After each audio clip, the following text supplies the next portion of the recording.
Breaking news ಬರ್ತಾ ಇದೆ. ರಾಜಶೇಖರ್ ಹಿಟ್ನಾಳ್ರನ್ನ ಗೆಲ್ಲಿಸದಿದ್ರೆ ಮುಖ ತೋರಿಸಬೇಡಿ. ಕೊಪ್ಪಳ ಕಾಂಗ್ರೆಸ್ ಮುಖಂಡರಿಗೆ ಸಿದ್ದರಾಮಯ್ಯ ವಾರ್ನಿಂಗ್ ಮಾಡಿದ್ದಾರೆ. ರಾಜಶೇಖರ್ ಹಿಟ್ನಾಳ್ ಗೆಲ್ಲಿಸುವಂತೆ ಖಡಕ್ ಸೂಚನೆಯನ್ನ ನೀಡಿದ್ದಾರೆ. ರಾಜಶೇಖರ್ ಗೆಲುವಿಗಾಗಿ ಒಟ್ಟಾಗಿ ಕೆಲಸ ಮಾಡುವಂತೆ ಆದೇಶಿಸಿದ್ದಾರೆ. ಏಪ್ರಿಲ್ 4ರಂದು ನಡೆದಿದ್ದ ಕಾಂಗ್ರೆಸ್ ಮುಖಂಡರ ಸಭೆಯಲ್ಲಿ ಎಚ್ಚರಿಕೆಯನ್ನ ನೀಡಿದ್ದಾರೆ. ಕೊಪ್ಪಳದ ಖಾಸಗಿ ಗೆಸ್ಟ್ ಹೌಸ್ನಲ್ಲಿ ನಡೆದಿದ್ದಂತ ಕಾಂಗ್ರೆಸ್ ಮುಖಂಡರ ಸಭೆಗೆ ಬಸವರಾಜ ರಾಯರೆಡ್ಡಿ ಗೈರು ಹಾಜರಾಗಿದ್ರು. ಈ ಸಂದರ್ಭದಲ್ಲಿ ಬಹಳ ಗರಂ ಆಗಿಯೇ ಸಿದ್ದರಾಮಯ್ಯನವರು ಎಚ್ಚರಿಕೆಯನ್ನ ನೀಡಿದ್ರು. ಏನು ಅಭ್ಯರ್ಥಿಯನ್ನ ಗೆಲ್ಲಿಸದಿದ್ರೆ ನೀವು ಯಾರು ಮುಖ ತೋರಿಸಬೇಡಿ ಅನ್ನುವಂತ ಖಡಕ್ ವಾರ್ನಿಂಗ್ ಅನ್ನ ಕಾರ್ಯಕರ್ತರಿಗೆ ಸಿದ್ದರಾಮಯ್ಯ ನೀಡಿದ್ದಾರೆ. ರಾಜಶೇಖರ್ ಗೆಲುವಿಗಾಗಿ ಒಟ್ಟಾಗಿ ಕೆಲಸ ಮಾಡುವಂತೆ ಆದೇಶಿಸಿದ್ರು. ಏಪ್ರಿಲ್ 4ರಂದು ನಡೆದಿದ್ದಂತಹ ಕಾಂಗ್ರೆಸ್ ಮುಖಂಡರ ಸಭೆಯಲ್ಲಿ ಎಚ್ಚರಿಕೆಯನ್ನ ನೀಡಲಾಗಿತ್ತು. ಕೊಪ್ಪಳದ ಖಾಸಗಿ ಗೆಸ್ಟ್ ಹೌಸ್ನಲ್ಲಿ ನಡೆದಿದ್ದಂತಹ ಕಾಂಗ್ರೆಸ್ ಮುಖಂಡರ ಸಭೆಗೆ ಬಸವರಾಜ ರಾಯರೆಡ್ಡಿ ಗೈರಾಗಿದ್ರು. ಈ ಸಂದರ್ಭದಲ್ಲಿ ಬಹಳ ಗರಂ ಆಗಿಯೇ ಸಿದ್ದರಾಮಯ್ಯನವರು ಪ್ರತಿಕ್ರಿಯೆಯನ್ನ ನೀಡಿದ್ರು. ರಾಜಶೇಖರ್ ಹಿಟ್ನಾಳ್ನ ಗೆಲ್ಲಿಸುವಂತೆ ಖಡಕ್ ಸೂಚನೆಯನ್ನ ಮಾಜಿ ಸಿಎಂ ಸಿದ್ದರಾಮಯ್ಯ ನೀಡಿರುವಂಥದ್ದು. ರಾಜಶೇಖರ್ ಹಿಟ್ನಾಳ್ರನ್ನ ಗೆಲ್ಲಿಸದಿದ್ರೆ ಮುಖ ತೋರಿಸಬೇಡಿ ಅಂತ ಹೇಳಿ ಬಹಳ ಗರಂ ಆಗಿ ರಿಯಾಕ್ಟ್ ಮಾಡಿದ್ದಾರೆ.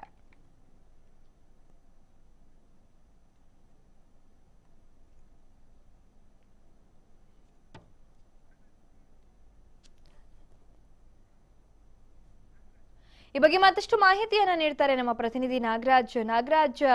ಕಾರ್ಯಕರ್ತರಿಗೆ ಅಭ್ಯರ್ಥಿಯನ್ನ ಗೆಲ್ಲಿಸುವಂತೆ ಒತ್ತಡ ಹಾಕುವಂಥದ್ದು ಅಥವಾ ಅಭ್ಯರ್ಥಿಯನ್ನ ಗೆಲ್ಲಿಸುವಂತೆ ಸೂಚಿಸುವಂಥದ್ದು ಸಹಜ. ಆದ್ರೆ ಅಭ್ಯರ್ಥಿಯನ್ನ ಗೆಲ್ಲಿಸ್ತಿದ್ರೆ ಮುಖ ತೋರಿಸ್ಬಿಡಿ ಅಂತ ಹೇಳಿ ಬಹಳ ಗರಂ ಆಗಿ ಅವರಿಗೆ ವಾರ್ನಿಂಗ್ ಮಾಡಿದ್ದಾರೆ ಸಿದ್ದರಾಮಯ್ಯನವರು ಅನ್ನುವಂಥದ್ದು ಏನಿದೆ ಮಾಹಿತಿ?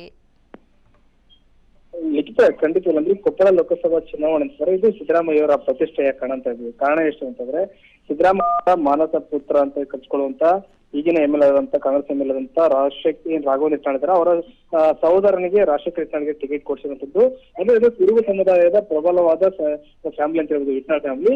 ಹಾಗಾಗಿ ಸಿದ್ದರಾಮಯ್ಯ ಮತ್ತು ಹಿಟ್ನಾಳ್ ಫ್ಯಾಮಿಲಿಗೆ ದೊಡ್ಡ ಒಂದು ನಂಟಿದೆ. ಆ ಕಾರಣಕ್ಕಾಗಿ ಹೇಗಾದ್ರೂ ಮಾಡಿ ತಮ್ಮ ಅಭ್ಯರ್ಥಿಯನ್ನ ಗೆಲ್ಲಿಸಬೇಕಂತ ಇವತ್ತು ಪಣ ತೊಟ್ಟಿರುವಂತದ್ದು. ಮೈಸೂರಿನಲ್ಲಿ ಹೇಗೆ ವಿಜಯಶಂಕರ್ ಗೆಲ್ಲಿಸಬೇಕಂತ ಪಣ ತೊಟ್ಟಿದ್ರೆ, ಅದೇ ರೀತಿ ಕೂಡ ಕೊಪ್ಪಳದಲ್ಲಿ ರಾಜಶೇಖರ್ ಹಿಟ್ನಾಳ್ನ ಗೆಲ್ಲಿಸಬೇಕಂತ ಕೂಡ ಪಣ ತೊಟ್ಟಿರುವಂತದ್ದು.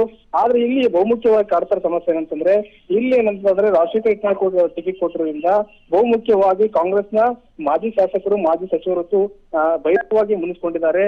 ನಾವು ಏನಂದ್ರೆ ಲಿಂಗಾಯತರ ಪರವಾಗಿ, ಲಿಂಗಾಯತರಿಗೆ ನೀವು ಟಿಕೆಟ್ ಕೊಟ್ಟಿಲ್ಲ, ಆ ಕಾರಣಕ್ಕಾಗಿ ನಾವು ಬಿಜೆಪಿಗೆ ಅಂದ್ರೆ ನಾವು ಸಪೋರ್ಟ್ ಮಾಡ್ತುವಂತ ಮಾತುಕತೆ ಬಂದಿದೆ.